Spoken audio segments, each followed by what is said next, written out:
नमस्कार दोस्तों, स्वागत है आपका ऋषि इस विजन पर। दोस्तों, क्या ब्रिक्स देशों ने सच में भारत को नेवल एक्सरसाइज में इनवाइट नहीं किया था? भारत सरकार ने इसके ऊपर क्या बोला है? मुस्लिम कंट्रीज को रीच आउट करने के लिए भारत अब क्या स्टेप उठा रहा है? और यूरोप के देशों ने अब कौन सा नया ब्लंडर कर दिया है? काफी सारी इंपॉर्टेंट अपडेट्स आ रही हैं जो आपको मेन स्ट्रीम के न्यूज चैनल्स के ऊपर भी देखने को नहीं मिलेंगी, इसलिए वीडियो को एंड तक देखिएगा। सबसे पहले बात करते हैं इंडिया अरब फॉरेन मिनिस्टर्स मीट के बारे में। मिडल ईस्ट के जितने भी अरब कंट्रीज हैं, इन्होंने अरब लीग नाम का एक संगठन बनाया है जिसमें 22 अरब देश शामिल हैं। न्यूज़ निकल कर आ रही है कि भारत इस अरब लीग के साथ एक मिनिस्टर लेवल की एक मीटिंग करने जा रहा है, जिसके लिए भारत ने अरब लीग के 22 देशों के फॉरेन मिनिस्टर्स को इन्विटेशन भेजा है। इन 22 अरब देशों में Algeria, Bahrain, Comoros, Djibouti, Egypt, Iraq, Jordan, Kuwait, Lebanon, Libya, Mauritania, Morocco, Oman, फलस्तीन, Qatar, Saudi Arabia, Somalia, Sudan, Syria, Tunisia, United Arab Emirates और यमन शामिल हैं। ये मीटिंग 30 से 31 जनवरी को भारत में होने वाली है और भारत का फोकस ट्रेड और एनर्जी के ऊपर होने वाला है। भारत का 60% क्रूड ऑयल, फर्टिलाइजर्स और एनर्जी इन्हीं अरब देशों से आती है। 1 करोड़ से ज़्यादा इंडियंस इन 22 अरब देशों के अंदर रह रहे हैं, जो बिलियन ऑफ डॉलर्स के रेमिटेंसेस हर साल भारत भेजते हैं। 50% के टैरिफ्स के बाद अब ये 22 अरब देश भी भारत के लिए इंपॉर्टेंट हो गए हैं। इसलिए अब ये देखना इंटरेस्टिंग होगा कि इन अरब कंट्रीज में से कौन से देश अपने फॉरेन मिनिस्टर्स को भारत भेजते हैं और कौन भारत को अवॉइड करता है। नेक्स्ट अपडेट आ रही है भारत और इजराइल को लेकर। भारत की सरकार ने इजराइल के लिए एक ट्रैवल एडवाइजरी जारी की है और इंडियन नेशनल्स को एडवाइस किया है कि अगर इजराइल जाना इंपॉर्टेंट नहीं है तो इजराइल जाने का प्लान कैंसिल कर दिया जाए। इजराइल की सारी नॉन एसेंशियल विजिट्स अवॉइड करने की सलाह दी गई है। इसके साथ ही जो इंडियन नेशनल्स इजराइल में ऑलरेडी वहां पर हैं, उन्हें सलाह दी गई है कि वो सावधानी बरतें और इजराइल की अथॉरिटीज़ और होम फ्रंट कमांड की जो भी सेफ्टी गाइडलाइंस और प्रोटोकॉल्स वहां पर इशू किए जा रहे हैं, उनको फॉलो करें। इसके साथ ही भारत की एम्बेसी ने 2 हेल्पलाइन नंबर्स भी जारी किए हैं जो 24x7 चलेंगे। इससे पहले भारत ने ईरान के लिए ट्रैवल एडवाइजरी जारी करके कहा था कि इंडियंस जो भी ईरान के अंदर प्रेजेंट हैं, उनको वहां से जो भी साधन मिलता है उसका इस्तेमाल करके सभी इंडियंस जल्दी से ईरान की सीमा से बाहर निकलें। जिसके बाद कई सारे इंडियंस कमर्शियल फ्लाइट्स पकड़कर अचानक से भारत वापस आ रहे हैं। नेक्स्ट अपडेट आ रही है ब्रिक्स देशों की नेवल एक्सरसाइज को लेकर, जिसमें भारत ने पार्टिसिपेट नहीं किया था। दरअसल साउथ अफ्रीका के केप टाउन में साइमन टाउन नाम की एक जगह है, जहां पर साउथ अफ्रीका का सबसे बड़ा नेवल बेस है। यहां पर साउथ अफ्रीका ने कुछ कंट्रीज की नेवीज को इनवाइट किया था और उनके साथ इसी के पास यहां पर एक नेवल ड्रिल और नेवल एक्सरसाइज परफॉर्म की। साउथ अफ्रीका ने रशिया, चाइना एंड ईरान को इनवाइट किया था। इन 4 देशों की नेवी ने अपने वॉरशिप्स, सबमरीन्स और नेवल एसेट्स यहां पर डिप्लॉय करके आपस में जॉइंट ट्रेनिंग और ड्रिल्स परफॉर्म की। ये ड्रिल स्टार्ट हुई थी 9 जनवरी को और 5 से 6 दिन तक लगातार चलती रही। अभी जो 4 देश जिनकी नेवी ने एक्सरसाइज की है, ये चारों ब्रिक्स देश हैं। इसलिए पहले तो ये कहा जाने लगा कि इसमें भारत को इनवाइट नहीं किया गया। बाद में ये कहा गया कि भारत को इनवाइट तो किया गया था, लेकिन भारत ने अमेरिका और डोनाल्ड ट्रंप एडमिनिस्ट्रेशन को नाराज नहीं करना चाहते हैं। इसके अलावा भी काफ़ी सारी उल्टी सीधी स्टेटमेंट सामने आई थीं। लेकिन आज भारत के विदेश मंत्रालय ने इस नेवल एक्सरसाइज के ऊपर कमेंट किया है, जिसको ब्रिक्स नेवल एक्सरसाइज का नाम दिया जा रहा है।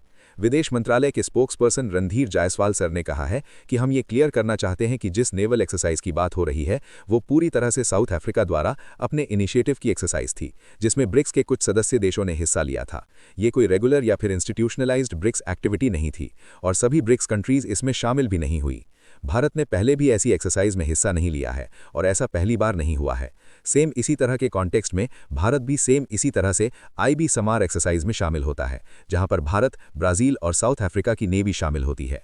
यानी कि IB समार एक्सरसाइज में भी तीनों ब्रिक्स देश शामिल होते हैं, तो इसका ये मतलब नहीं है कि वो ब्रिक्स नेवल एक्सरसाइज हो जाती है।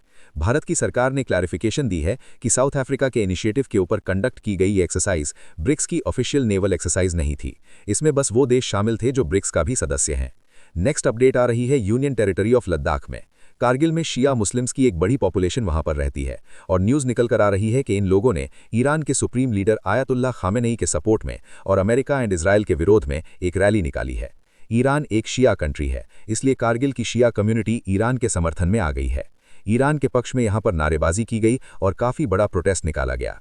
ईरान का सपोर्ट करना, ईरान का झंडा और यहां तक कि ईरान के सुप्रीम लीडर आयतुल्लाह खामेनेई के पोस्टर्स भी रैली में फहराए गए। अब चलो ये भी ठीक है, लेकिन इस रैली में अगेन कट्टरपंथी नारे लगाए गए।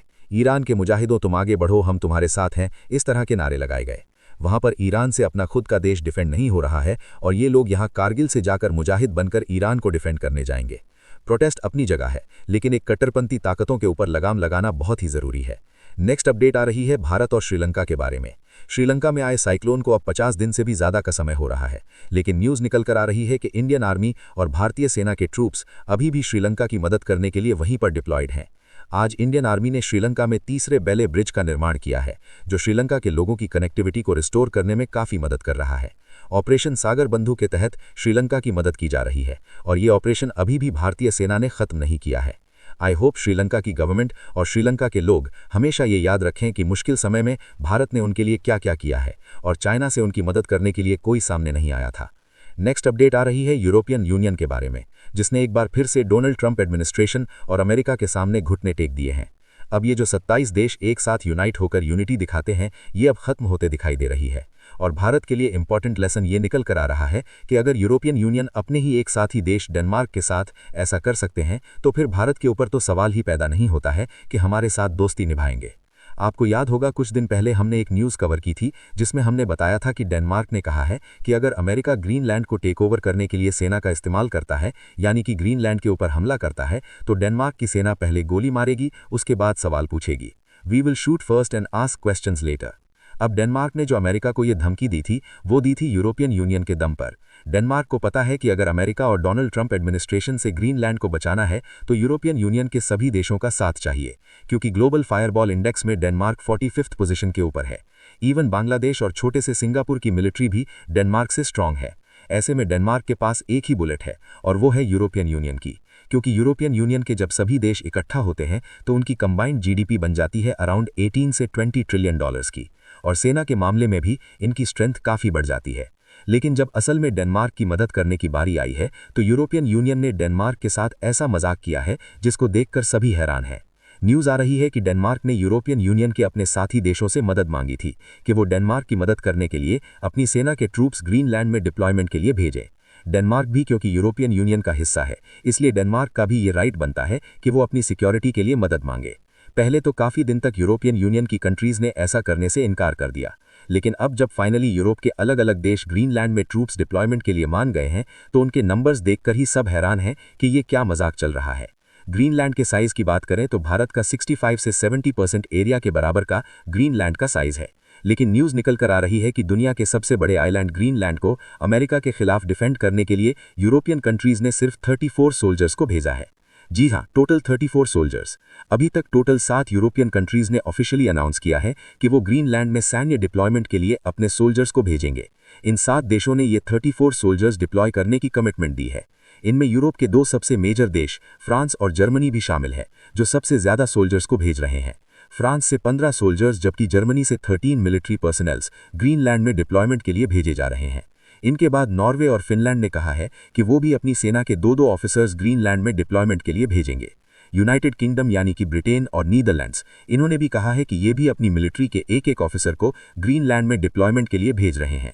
स्वीडन ने कंफर्म कर दिया है कि उनके ऑफिसर्स ऑलरेडी ग्रीनलैंड डिप्लॉयमेंट के लिए पहुंच चुके हैं, लेकिन स्वीडन ने नंबर नहीं बताया कि उसने कितने सोल्जर्स को भेजा है।